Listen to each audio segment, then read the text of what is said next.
నమస్తే అండి. ఈరోజు ఒక మంచి మెమరీతో మీ ముందుకు వచ్చాను.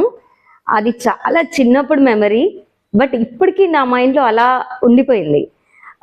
మేము యాక్చువల్గా హైదరాబాద్లో ఉండేవాళ్ళం కాదప్పుడు. నాకు ఆల్మోస్ట్ 4 ఇయర్స్ అనుకుంటా, యూకేజీలో ఉండేదాన్ని. మా ఫాదర్ హైదరాబాద్లో ఉండేవాళ్ళు జాబ్ పర్పస్గా.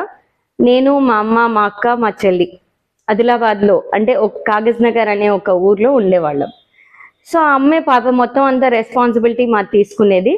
నాన్న ఇక్కడ ఫినాన్షియల్గా నాన్న చూసుకునేవాళ్ళు ఇక్కడ వర్క్ చేస్తూ. సో చదివించడం కానీ రాయించడం కానీ ఆ అమ్మే చేసేదాన్ని. అయితే మాకు అప్పుడు ఎగ్జామ్స్ టైం అనమాట. ఎగ్జామ్స్ టైంలో అమ్మ రాత్రంతా కూర్చోబెట్టి బాగా చదివించింది. ఆహ వరకు అదే సిలబస్ ఉండింది మాకు. సో బాగా చదివించిన తర్వాత నెక్స్ట్ డే ఎగ్జామ్కి వెళ్ళాను. అక్కడికి వెళ్ళిన తర్వాత రాసేసాను, ఇంటికి వచ్చాను. వచ్చిన తర్వాత ఆ డేస్లో ఎలా ఉండేదంటే కంపల్సరీ స్కూల్లో ఏం రాసామో అది ఇంటికి వచ్చి చెప్పాల్సి వచ్చేది, ఏమేం రాసామనేది. ఆల్మోస్ట్ మా నాన్నగారు అయితే 6th క్లాస్ వరకు కూడా ఏ క్వశ్చన్ రాసామో, ఏ క్వశ్చన్కి ఏ ఆన్సర్ రాసామని ఓరల్గా చెప్పించుకునేవాళ్ళు 6th వరకు కూడా. బట్ అప్పుడు నాన్న దగ్గర లేరు కాబట్టి అమ్మ అడిగిందనమాట. అయితే నేను చెప్పడం రాక ఒకటి రాశాను అని చెప్పాను. ఎన్నిసార్లు అడిగితే అన్నిసార్లు అదే విషయం చెప్పాను. తర్వాత అమ్మకు కోపం వచ్చి ఒక దెబ్బేసింది. నేను ఏడుస్తూ కూర్చున్నా. తర్వాత అమ్మ కూడా బాధపడి దగ్గర తీసుకుని ఏమేమి రాసావో చెప్పు నాన్న అని రాయించింది ఒక పేపర్లో. రాయిస్తే అది ఆహా రాశాను, ఒక లైన్లో రాశాను. సో ఆ ఒక్క లైన్కి నాకు చెప్పడం రాక ఒకటి రాశాను అని చెప్పాను. సో పాపం అమ్మ బాధపడి మళ్ళీ దగ్గర తీసుకొని కరెక్టే రాసావు నాన్న అని నాకు కిస్ కూడా ఇచ్చింది అనుకోండి. సో అలాంటి రెస్పాన్సిబిలిటీ ఇప్పుడు ఎంతమంది తీసుకుంటున్నారో ఒకసారి పేరెంట్స్ క్రాస్ చెక్ చేసుకోవాలి. సో అప్పుడు పేరెంట్స్ ఎలా ఉండేవాళ్ళు అంటే ఎగ్జామ్లో సరిగ్గా పర్ఫామ్ చేయకపోతే వాళ్ళని వాళ్ళు బ్లేమ్ చేసుకునేవాళ్ళు, వాళ్ళ రెస్పాన్సిబిలిటీ తీసుకునేవాళ్ళు. ఇప్పుడు ఎలా ఉందంటే సిచ్యువేషన్, స్కూల్స్లోకి వెళ్ళి టీచర్ని అడుగుతున్నారు, మా పాప ఎందుకు రాయలేదండి అని. ఇక్కడ తప్పెవరిదండి? మన తప్ప, టీచర్ తప్ప? యాక్చువల్గా అడ్మిషన్ టైంలో టీచర్స్ చెప్తారు, మా రెస్పాన్సిబిలిటీ అండి, మేము కూర్చోబెట్టి రాయిస్తాము చదివిస్తామని చెప్తారు. మ్యాక్సిమం వాళ్ళ ప్రయత్నం వాళ్ళు చేస్తారు. కానీ స్కూల్లో ఉన్నంత వరకే వాళ్ళు చూడగలరు కదా, ఇంటికి వెళ్ళిన తర్వాత వాళ్ళు చేయలేరు. సో ఒకసారి ఇంటికి వెళ్ళిన తర్వాత కూడా రికాల్ చేస్తే ఏమవుతుందంటే అది మైండ్లో బాగా రిజిస్టర్ అవుతుంది.